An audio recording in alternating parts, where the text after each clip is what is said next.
इस एपिसोड की शुरुआत में हमारा एमसी कहता है, यह तो वही टेक्निक है ना जो दूसरों की ऑल टेक्निक को एक साथ लाकर तुम्हारे लिए ही एक टेक्निक बनाता है। यह तो दूसरे डिमोनिक टेक्निक से भी बहुत खतरनाक टेक्निक है।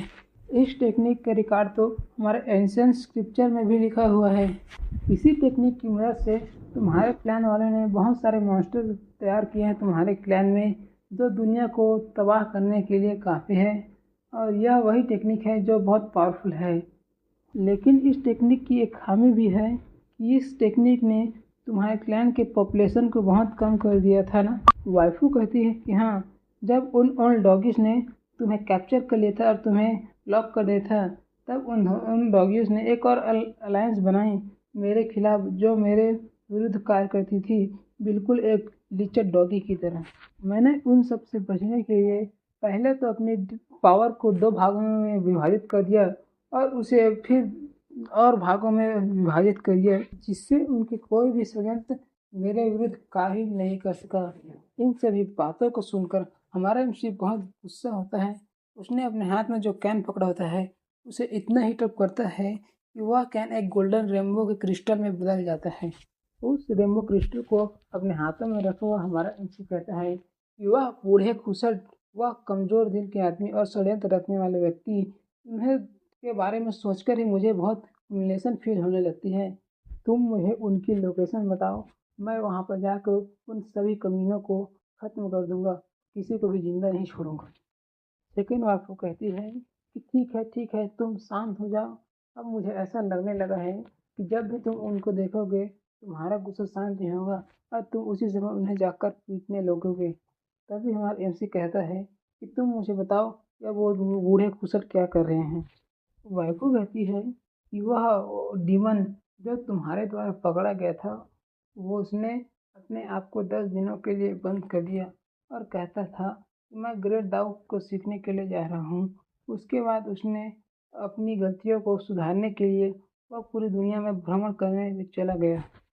एमसी कहता है कि वह डीमन बुद्धिस्ट चीज़ों को आसानी से समझता था। उसे असल वाद विवाद में बहुत कौशल हासिल थी, वह बहुत निपुण था।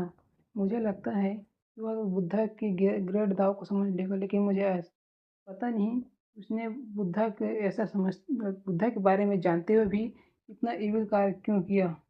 एक और बुढ़ा जो अपनी एक ही बारों में 3000 से ज़्यादा घोस्ट पीपल को मार देता था, वह अपने टेंटियान को, उसकी टेंटियान ब्रोकन हो गया है और उसकी मानसिक स्थिति ठीक नहीं है, वह पूरा पागल हो गया है। अपनी बची हुई पूरी ज़िंदगी मेंटल हॉस्पिटल में ही बिताएगा। सेकेंड वाइफ की बातों को सुनकर इमरजेंसी कहता है कि ओह, वो बुढ़ा पागल हो गया। तभी वह आगे बताती है कि उन सभी अदर्स के बारे में, ये हुआ था, ये हुआ था, उसको यहाँ पर यहाँ ऐसा हुआ। तब ये हमें नहीं बताया जाता है कि उसे कितनी जानकारी मिलती है। उन सभी बातों को सुनकर हमारा एमसी अपने मत्था पटकता है और कहता है कि मैंने कभी सोचा भी नहीं था कि उन सभी का अंत ऐसे होगा। भूल जाओ, मैं उनसे अब बदला लेने का नहीं सोच रहा हूँ।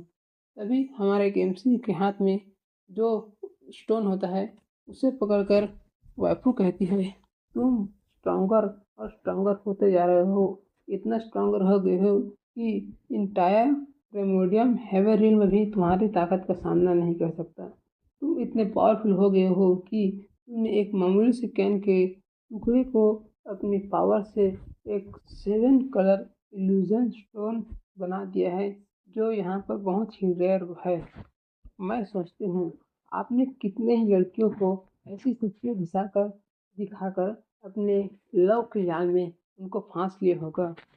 तभी हमारा एमसी उसे चुप कराते हुए कहता है कि तुम चुप रहो, तुम्हें अपने सब्जेक्ट से भटकना नहीं है। तुम मुझे बताओ कि कैसे तुम और मैं एक हो गए। तुम मुझे बताओ उस रात के बारे में, यह घटना कैसे घटी। मैं एक क्षण तुम्हारे जैसी लड़की के साथ नाइट बिताया था। हमारा वाइफू कहती है कि एक दिन उन सभी लोगों ने मेरे खिलाफ एक षड्यंत्र रचा, मुझे दुनिया का सबसे स्ट्रांगेस्ट लव पोशन दे दिया। दोस्तों मैं बता दूं, यह उस पोशन की बात हो रही है जिसे लेने के बाद लड़के हो या लड़की, दोनों के मन में कामुक विचार आने लगते हैं। आगे कहती है कि भले ही उन्होंने मुझे यह पॉइजन दे दिया, लेकिन मैं वहाँ से भाग गई। उसे सुनकर हमारे एमसी कहता है कि फिर से नहीं, फिर से यही पॉइजन, ये इसने तो मेरी पूरी ज़िंदगी बर्बाद कर दी है।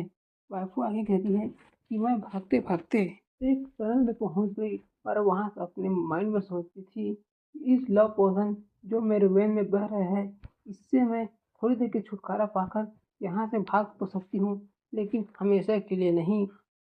इस पॉइज़न को अगर मुझे डिटॉक्सिफ़ाई करना है, तो मुझे किसी की हेल्प लेने की ज़रूरत है। तभी वह अपना टेक्निक इस्तेमाल करने लगती है और वहीं से गायब हो जाती है। वो सीधे जहाँ पर हमारा एमसी कैप्चर होता है, वहीं पे पहुँच जाती है और एक शानदार पोज़ मारकर हमारे एमसी के सामने खड़ी हो जाती है और पूरे अपने जोशों से हमारे एमसी को देखने लगती है। मेरा माइंड तुम्हारी बॉडी को देखकर रुक ही नहीं रहा था और मैंने तुरंत ही तुम्हें झपकी लगा लिया और अपने 2 बड़े-बड़े अरमानों को तुम्हारे अरमानों से टच किया। अरमान टच होते ही तुम्हारी आँखें खुल गई, लेकिन मैंने अपनी टेक्निक का इस्तेमाल करके तुम्हें उस समय बेहोश कर दिया, जिससे कि तुम्हें वहाँ पर क्या हो गया कुछ पता नहीं चलता। हमारे एमसी को दिखाया जाता है, तो उसकी आँखें बंद होती है और वो बंद होते हुए देखता है कि कपड़े उतर रहे हैं, तो बड़े-बड़े पहाड़ों से कवर उतर रहा है, लेकिन हमें पूरा उतरते हुए पहाड़ों का कवर नहीं दिखाया जाता। की कहानी को सुनकर हमारा एमसी बौखलाया हुआ उसे हिलाता हुआ कहता है कि तुम और मैं गुड और एविल हैं, वाटर और फायर हैं, दोनों बहुत अपोजिट हैं, लेकिन तुमने मुझे क्यों चूज़ किया? तभी वाइफ़ू कहती है कि ऑफ कोर्स तुम बहुत हैंडसम हो। इसे सुनकर हमारा एमसी मत हो जाता है और थोड़ी देर बाद फिर बौखलाता हुआ कहता है कि तुम हैंडसम की बात कर रहे हो, तो उस गाय के बारे में क्या तुम्हारा क्या ख्याल है? क्यों साओ, वो हैंडसम भी है, गुड भी है, वो इविल और गुड दोनों को मानता है। वह तो बुद्धा की पूजा करता है, वह मैन और वुमेन को भी ट्रीट करता है। वाइफ़ू कहती है कि तो क्या हुआ? हमारा एमसी कहता है मुझे पूरी सच्चाई बताओ कि तुमने मुझे ही चूज़ क्यों किया? वाइफ़ू हंसते हुए कहती है तुम बहुत सेल्फ अवेयरनेस हो। यह फैक्ट है कि लोग अपनी चॉइस को अपनी भविष्य के लिए चुनते हैं। तो मैंने तुमको चुनकर कोई गलती नहीं की। आज मैं सेक्युलर की पोजीशन पर हूँ। अगर मैं तुम्हें नहीं चुनती तो उस हमारे डीमन क्लैन के साथ साथ बहुत सारे लोग भी यहाँ के खत्म हो जाते। हमारा एमसी कहता है कि तुम बहुत चालाक लोमड़ी हो, जिसने हर बात को सोच समझ के कहती हो, लेकिन अभी भी मैं तुम्हें अपना ब्रदर की तरह मानूंगा। यह इसलिए है क्योंकि मैं बिलीव करता हूँ। इसे सुनकर वापू हंसने लगती है और दोनों के बीच में एक रोमांटिक सीन तैयार होने लगता है। तभी हमारा एमसी वाइफू के हाथ में जो हाथ को पकड़ता है और उस स्टोन को लेता है, तो उसे देखकर वाइफू सोचते थे कि यह क्या कर रहा है। हमारा एमसी उस स्टोन के एक हाथ में रहता है और दूसरे हाथ से उसे उंगली करने लगता है। वह स्टोन धीरे धीरे गर्म होने लगता है। तभी हमारे एमसी के वाइफू के कान के पास से एक लेजर लाइट निकलती है जो डिमन शक्ति से भी बाहर जारी होती है। तभी हमें दिखाया जाता है कि उस स्टोन से एक वेडिंग रिंग बन गया है। उसे हमारा एमसी सेकंड वाइफ को देता है और कहता है कि चलो हम शादी कर लेते हैं।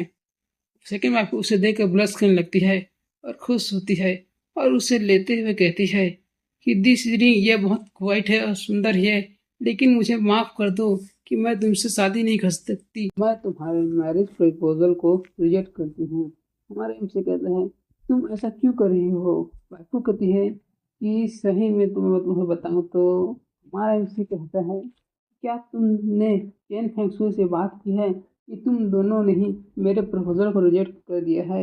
सेकंड वाइफ कहती है कि तुम मुझे बताओ कि उसने प्रपोजल को क्यों रिजेक्ट किया। हमारा एमसी कहता है वेल तुम्हें बताऊं तो वो डरती है कि एक बार जब उसका राज खुल जाएगा कि वह सुप्रीम सेट कर देता है, तो वह उससे पूरी तरह से नज़रबंद कर दिया जाएगा। इस दुनिया का बैलेंस पूरी तरह से बिगड़ जाएगा। वह डरती है कि मेरे बहुत सारे एनिमी हैं और जैसे ही पूरी दुनिया को पता चलेगा कि यह मेरा बेटा है, यह पूरी दुनिया का हॉट टॉपिक बन जाएगा और सभी लोग मेरे बेटे को हार्म पहुंचाने के लिए कोशिश करेंगे। वाइफू कहती है कि हाँ उसने सही कहा, अभी भी तुम्हारे इस दुनिया में बहुत सारे दुश्मन हैं। तुम इस दुनिया को अपनी सुप्रीम एबिलिटी से रूल करते हो, लेकिन यहाँ अभी भी 3 immortal and 4 top great master, the 5 sect and 8 hidden top clan under जो तुम्हारे अंडर हैं, बहुत सारे लोग तुम्हारे टाइटल को पाना चाहते हैं और तुम्हारे स्टेटस को भी पाना चाहते हैं, इनक्रेडिबल सुप्रीम स्ट्रेंथ के स्टेटस को। वेस्ट सेंजुओ में द ग्रेट रक्षासा जो नॉर्थ किंगडम को रूल करता है, द माही जो साउथ को रूल करता है, और द हानली वह नॉर्थ को रूल करता है। और समुद्र के पार जहाँ पर ईस्ट में, वहाँ पे एक फेडरेशन है जो अपने आप को किंगडम ऑफ हेवन क्लेम करती है। वे अपने करीबी राष्ट्र को उनका पूरा तरह से शोषण करती है और सबसे ज़्यादा और वाले सोर्स पर अपनी नज़र गड़ाती है। तुम्हारी अभी बहुत सी फाइट करनी बची है दुनिया में शांति लाने के लिए। ऐसे में दुनिया को अगर तुम्हारे बच्चे के बारे में पता चलेगा तो वे सभी एनिमी उनके ऊपर अटैक कर देंगे, जिससे तुम्हें बहुत दुख होगा। लेकिन हमारा एमसी उसकी बात नहीं सुनता और कहता है कि यहाँ पर डिमन सेक्ट में, जहाँ पर हमेशा मर्डर से ऑरा ही छाया रहता है, यहाँ पर सभी लोग कातिल हैं, यहाँ पर तो सेफ रहेगी। सेकेंड में उसकी चिंता करने की कोई ज़रूरत नहीं है। वह कैलेस्टर प्रोविजन में डेविल ऑफ द स्टार के नाम से जानी जाती है। वह अपने बहुत सारे ओल्ड गायक को ट्रिक करती है। तुम भी उसके ट्रिक के झांसे में आ चुके हो। तुम्हें ऐसा नहीं लगता? वाइफू की बात सुनकर एमसी कहता है कि तुम्हें उसकी चिंता नहीं होती कि वह इतनी कम एज में ही उसका माइंड बहुत शार्प है, उसका माइंड बहुत तेज है। दूसरों को फंसाने के लिए एमसी की बातों का रिप्लाई करते हुए कहती है कि मैं वह विच हूँ जिसने इस दुनिया को केओस में ला दिया। तुम मेरी परवाह क्यों कर रहे हो? एमसी कहता है कि क्या? तभी वाइफू अपना फिंगर एमसी के माउथ में लगाती है और कहती है, think about ideology you forget. तुम अपने उस आइडिया के बारे में सोचो जिसे तुम भूल गए हो, जिसके साथ तुमने इस लड़ाई की शुरुआत की थी। मैं एक डिमन हूँ जो तुम्हारे दरवाजे पर खड़ी है, जिसे किसी की पीस एंड हैप्पी लाइफ से कोई मतलब नहीं है। लेकिन जब से मेरी डॉटर यहाँ पर डिमन सेक्ट में आई है, मुझे ऐसा लगता है कि अपनी लाइफ को चेंज करना इतना बुरा भी नहीं है। वाइफू की बात सुनकर एमसी के चेस्ट में पेन होने लगता है और कहता है कि सडनली 2 बच्चे होने के बाद और ऐसे वुमेन से जो दुनिया में 2 बड़े टाइटल को होल्ड करती है, ऐसे मेरे हार्ट में बहुत पेन हो रहता है। वाइफू हंसते हुए कहती है, तुम इसे जल्दी अडॉप्ट करना स्टार्ट कर दो। तभी हमारे उस कथन को सुनकर कहता है कि क्या तुमने अभी क्या कहा? वाइफू कहती है कि मैंने अभी भी सुना है कि सुन वो डिमन फॉक्स जिसने अभी भी एक डॉटर को बर्थ दिया है तुम्हारे लिए। तभी हमारे एमसी उसे देखता है और उसे देखते ही हमारे एमसी के 440 वोट के झटके लगता है। उसकी पूरी फट जाती है, उसके चेहरे का एक्सप्रेशन बिल्कुल एक भूत की तरह हो जाता है और वह कहता है कि तुमने अभी क्या कहा? और पूरा उसका डिमन सेक्ट हिलने लगता है। हमारे एमसी की आवाज़ को सुनकर वहाँ पर जो एल्डर बैठे होते हैं वो भी कांपने स्टार्ट कर देते हैं। तभी उस हमारे एमसी की डॉटर को दिखाया जाता है, वह कहीं पर झांक रही होती है और देखती है कि एक गोल्डन लाइट पूरे टॉप स्पीड से वहाँ से जा रहा है और वह गोल्डन लाइट को हमारे एमसी की सेकंड वाइफ भी देखती है और कहती है कि यह चीज़ बहुत ज़्यादा इंटरेस्टिंग हो रही है। तभी हमारे एमसी को वह बुलेट की स्पीड से नहीं, एकदम रॉकेट की स्पीड जाते हुए दिखाया जाता है और वह जाते हुए सोचता है यह इम्पॉसिबल है, यह इम्पॉसिबल है। मैं हूँ के सुन से एक ही बार मिला हूँ। मैं ट्राई कर रहा था कि साउथ वेस्ट की एक लाइन है लैंड ऑफ ग्रेट यूई, वहाँ का एक सेक्ट कूलिंग सेक्ट से मैं ट्राई कर रहा था डिप्लोमेटिक अलायंस फार्म करने के लिए। मुझे अपनी मेमोरी में याद है कि उस समय मेरा मेमोरी एकदम साफ और क्लियर है। मुझे याद है कि उस समय कुछ भी ऐसी घटना नहीं हुई थी जो किसी बच्चे को जन्म देते। ऐसा कुछ भी नहीं हो सकता। तभी हमारा एमसी ऐसा सोचते हुए अचानक ब्रेक मारता है और कहता है कि क्या ऐसा हो सकता है। इसी के साथ यह एपिसोड यहाँ पे ख़त्म होता है। सब्सक्राइबर्स, मैं आपसे कहना चाहता हूँ कि मैंने यूट्यूब पे एक्सप्लेन करना अभी भी स्टार्ट किया है, तो मेरे बहुत सारी खामियाँ एवं गलतियाँ हैं। मैं आपसे आग्रह करता हूँ कि आप मेरी खामियाँ और गलतियों को कमेंट्स में लिख के बताइए, जिससे मैं उनको पढ़ूँ और उस गलतियों पर इम्प्रूव करने की कोशिश करूँ, जिससे भविष्य में आने वाली वीडियो आपको बेहतर क्वालिटी में मिल सके।